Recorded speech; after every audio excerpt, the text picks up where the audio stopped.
etc. like that. And we've got the spend associated to each PO line for each delivery date. What we're doing right now in terms of our on-time delivery in full calculation, everything is completely correct in terms of the dashboards that we're outputting. What they've managed to do a step further is they've also used the delivery dates and the value of each PO line to determine the future spend, if that makes sense. Oh, okay, so the estimated delivery dates and what's okay, yeah, that makes sense. Yeah, I was thinking, how do they know what's being delivered? And yeah, that's just what I was thinking. Okay. Yeah, sorry, future. Yeah. So we're doing it from a standpoint of on-time delivery / in full for PO lines, for obviously receive dates, etc. Yeah. They've gone that step further, and they're using that data field to also showcase the spend for the future through received items, etc. Good. Yeah, through orders that are placed. Yeah. Okay. Which obviously because. Yeah. I was going to say, it's not like an exact science, is it? Because it mightn't be placing orders nearly a year in advance, might this? But some goods you might be doing that. So yeah. Yeah, and I think this is where the change report's going to come in,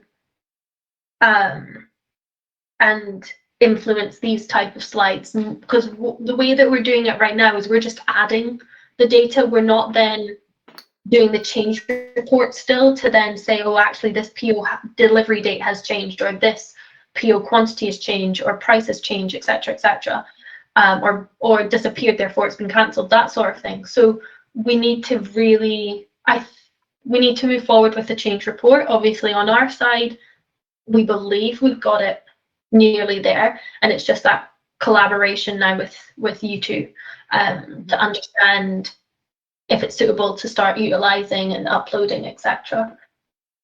But yeah. The other thing to take away from this is obviously they've managed to break it down by MRP and non-MRP data. So this is something that I would have to go away and see if there's something identifiable. Now I've got a rough idea it'll be based on part number.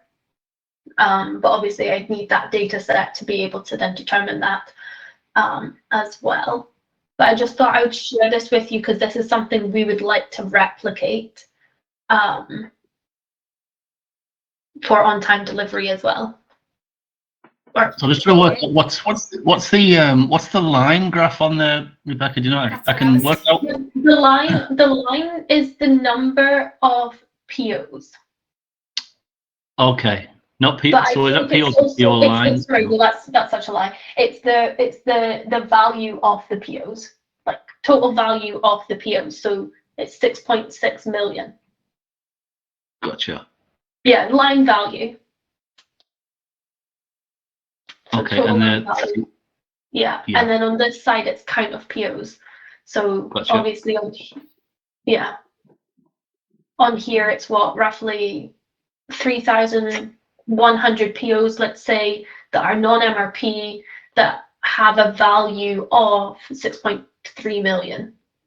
But in total this is 9 million because you've got your MRP runoff, another 3 million added onto it.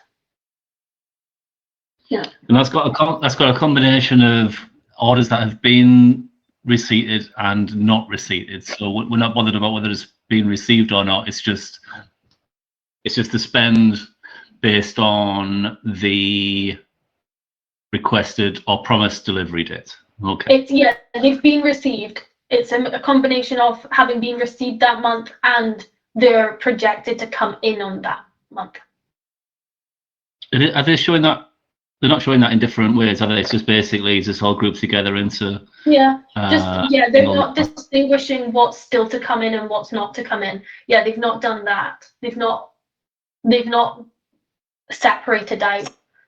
We've received X amount of the MRP non-MRP, and then we've received Y amount of MRP with the remaining still to come in. No, it's just the bars show the value of what's received that month and exceed that month. And then the line graph shows the total PO count as well as the, sorry, not the total PO count, sorry, the total PO line value. Yeah, got it. Okay, yeah, I mean we've got all the data, so that should be fairly easy to do. Yeah. Yeah, I think the only thing we don't have is that MRP to non-MRP. Yeah, so and the one underneath invoice and non-invoice. I'm not really sure. Inventory and non-inventory. Oh, is that what it is? Okay. Yeah, yeah. Okay. Which they're the same numbers, so yeah, it's split in a different way. Yeah. Yeah, I'm just trying to understand how do they determine actual expected receipt? Inventory, non-inventory. To me, inventory usually is MRP. So, Yeah. but I can, there'll be some logic. There must be some logic behind that because the numbers are showing the same, which is also what's throwing me. Oh no, there is. So I guess the total spend will be the same. Yeah. But it's the top. Yeah. So the just scroll up a smidgen just to see the title there. I don't know whether it's actual, and I don't know if that top one's not actual. Top one says actual though, so that's a bit. Right, yeah. Date and then actual expected receipt date. I can go and have a copy and talk to the person who created this and understand if we've got any questions before we go and duplicate it. I just wanted to show you kind of the next steps for on-time delivery and what we're, we want this future aspect because I think right now we don't have that necessarily.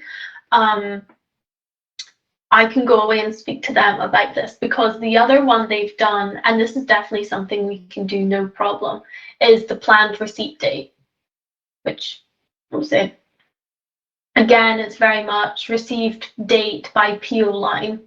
When was it received, in what month? But we can do that no problem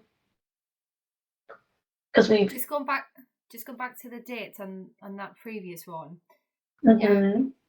We said you've got the promise date, you've got the confirmed date. Which date should we be using? Because if we don't have kind of the date that the vendors, or do we just use it when the vendors kind of confirm back and says, yeah, we can deliver this date on this date, or do we do the ones where you've kind of sent the PO out but it hasn't actually been confirmed back yet? But do we know that? I mean, because I think by default does it just automatically populate what you asked for, and then I can't remember off the top of my head how it looks. Just because with there being so many dates. Yeah, so I think we've got the plan date, which is obviously the internal date which we determine that we plan for the good to be delivered in, which is usually the date that the rec is created, which is silly, but that is what we do. You've then got the promise date, which is the date that now you're making me confused. Hold on. I think it's the promise date that then is the date that the supplier comes and says this is the date we're going to do, and then you've got the actual date. We do have the OTD calculation, and that will keep us right. And the person that gave us that calculation, I'm pretty sure he's the individual that asked for these slides or these graphs. So I can go and liaise with him and just kind of understand what was your logic behind it, and then we can take it from there. Okay. Yeah, it was really just to show you what else can be done. Yep. Perfect. Okay, so then Blake, is there anything you want to cover on this call? I was just curious in regards to whether that rule has been set up, Rebecca, around having certain categories classified as direct versus indirect. Has that already been done? Yeah. Mm-hmm. Okay.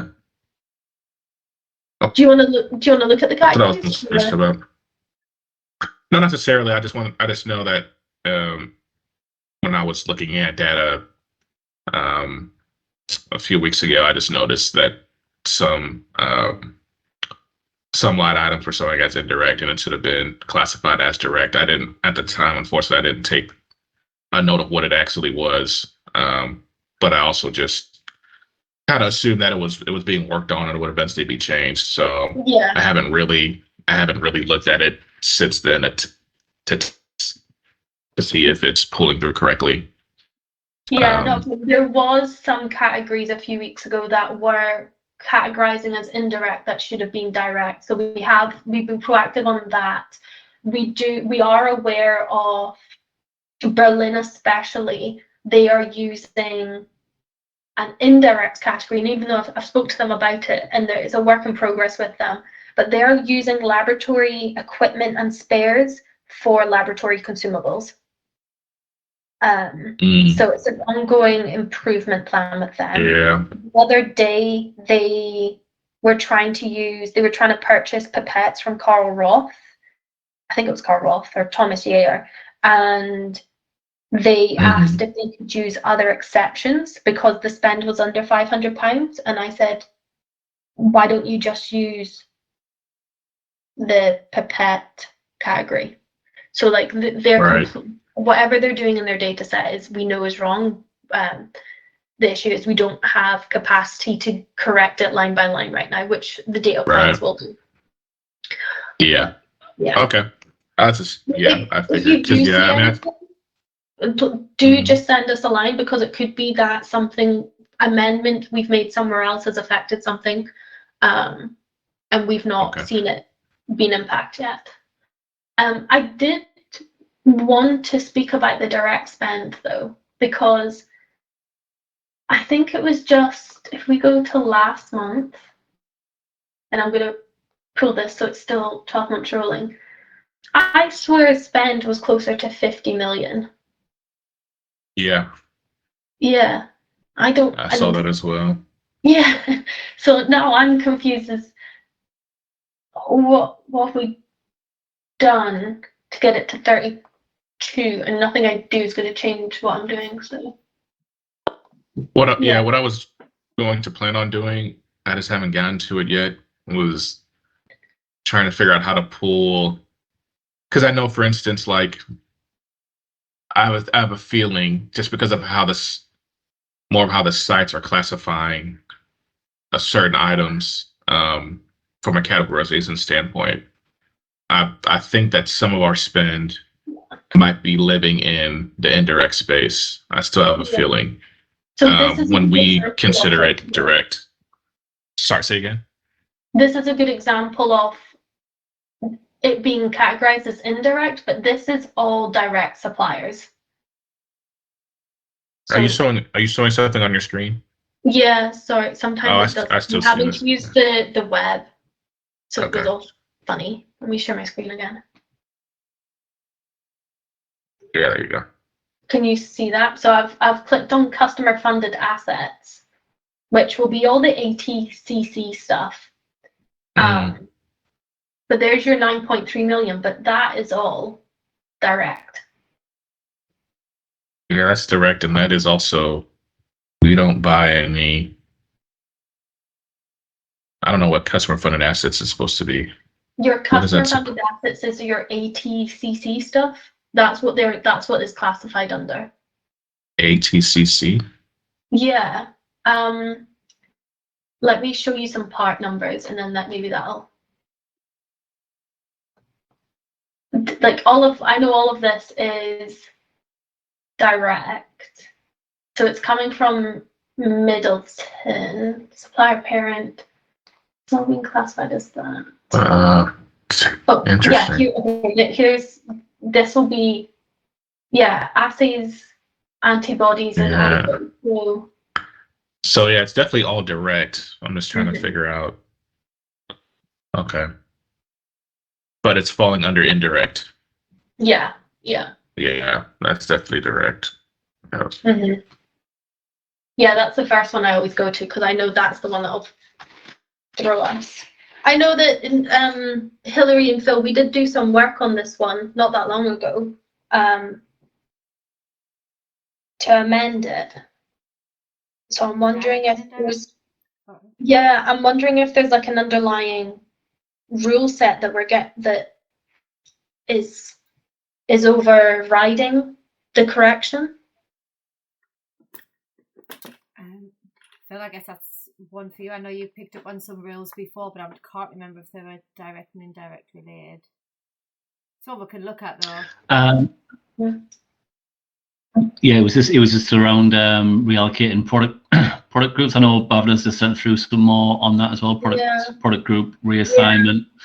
Maybe that might help, but it was definitely this one because I looked at this one. Pure lines.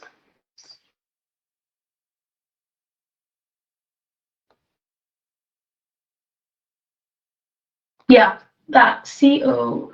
This is the one, right? COAAO. That purchase group is direct. That's fine. We can amend it on that Google sheet. Right. So that'll bring the spend back up to 40,000, 40 million even.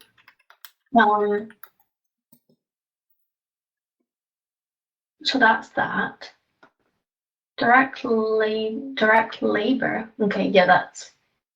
Yeah, see, all those look like direct vendors. I mean, it could be some CapEx in there, but yeah, but the vendors itself. So let's go to purchase group. Glutamine, yeah, glycol. yeah, those are all direct. That's all direct. So direct labor though, that's so weird, right? COANC is also direct. Okay, so that brings us up to roughly 9.7.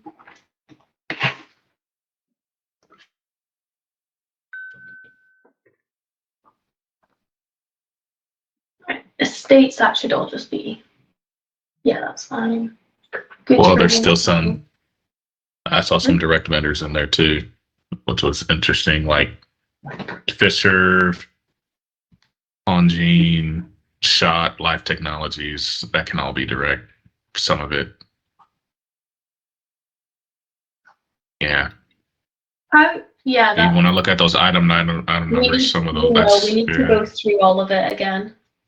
Because that purchase group's definitely correct, but it's pulling through the wrong category levels 1, 2, and 3.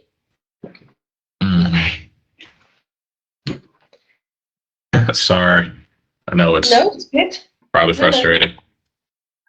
No, it's frustrating from you think you've solved the problem and actually it's still a work in progress. But the data, I'm just glad like it's nothing's been overridden. Like it's a simple enough fix in terms of the purchase group looks correct to the item and item description. So it's not like we have to reclassify in every item line.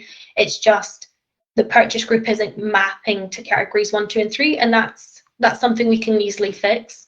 Do you think that's in like the old part of it, or is that something that like the rule is not pulling through, or what any thoughts as to what's with the be classifying as more?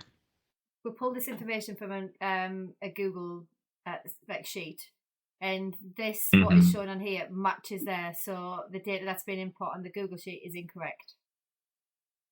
So like Rebecca says, there categories 1, 2, 3, and then subsequently the direct and indirect. Yeah, that's not right.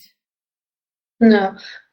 So the direct indirect rule is being tied to the L1 level.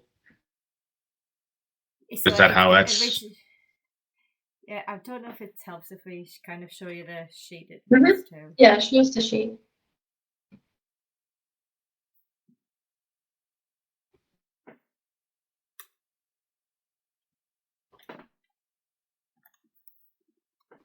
Can you share that, Rebecca?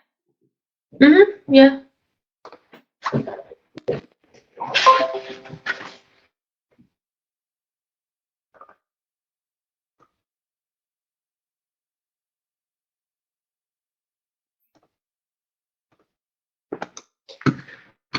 Okay, so This is all correct. If it's okay, that's definitely not correct. But that's so we know this one's direct and this one is direct because I've just looked at it. But estates pulling through is correct, but then it's this that's wrong. That's not the correct purchase group for estates. Let me see. Does who just out of curiosity, who maintain this sheet to make sure the categories are correct? It's a working document for everyone to access. Oh, okay. Yeah. So we might need to start putting some controls on it. There's a full history behind, Rebecca, so you can see who's changed what. Oh, is there? Oh, perfect. Yeah, I think that would be helpful because, right, if I go here, yeah, there we go. So if we look at estates, what's that one? Manufacturing equipment repair. Can you see the other Excel spreadsheet I've brought in? Or is it just showing the Google Doc? Just showing the Google Doc. Ah, okay. Sorry, it's because I'm using The web-based one. yeah, and you sometimes if I choose share entire screen, I thought it would create. No. Okay. Can you see that now? Yes. Okay. So I've chose this first one, which is manufacturing equipment and repairs, which is this one here, and see it's COMEM, whereas we've got COATC. I've got a funny feeling that someone sorted it and they haven't highlighted the whole lot, and they've just sorted it because I noticed that is it direct and indirect? They were all lined up, so it was direct first and then indirect first and then direct underneath. So I've got a funny feeling that someone's put a filter on and they've not sorted everything together, so it's just sorted that one column. So that's kind of knocked everything out. That's what it looks like to me. I mean, I can go away and I can dig back through to see if that is the case, or we can just fix it and move on and put tighter controls on so not everyone can have access to it, which is yeah. What I mean? can do is I can quickly do a VLOOKUP, do a bit of a sense check, because we had them right all of a week ago. Yeah. So yeah, You that's should be able fine. to just copy and paste the full lot in, Rebecca. If it's in slightly different order, yours, isn't it? Yeah. Yeah, we might be able to copy this in because this is a working one that we have as well. And then there's going to be some gaps, obviously, because we did that additional mapping where because this only contains like 111 categories, whereas this contains 300 odd. So we then remapped it to what the sites have said. Yeah. But we've got all that historical mapping already done, so we could, it wouldn't take long to do. To clean it, okay. Yeah. Okay. Just frustrating. Yeah. And I don't know if anyone took a snapshot of the report. So due to some IT difficulties, the report got pushed. So the report is being sent out later today, but I don't think anyone took a snapshot of the category, of the report of the I2B spend overview. Okay. For the report. So yeah, just adds another level of difficulty. That's fine. Okay, that's a set time already. But yeah, could we do something in I2B where, or is any amendments to the Google Sheet, does that automatically run into I2B?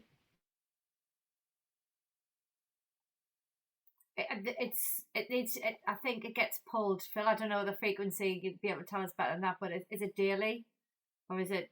It's daily, yeah. Daily. Okay. Right. I get it. Yeah, because I was just gonna say what might support going forward is kind of like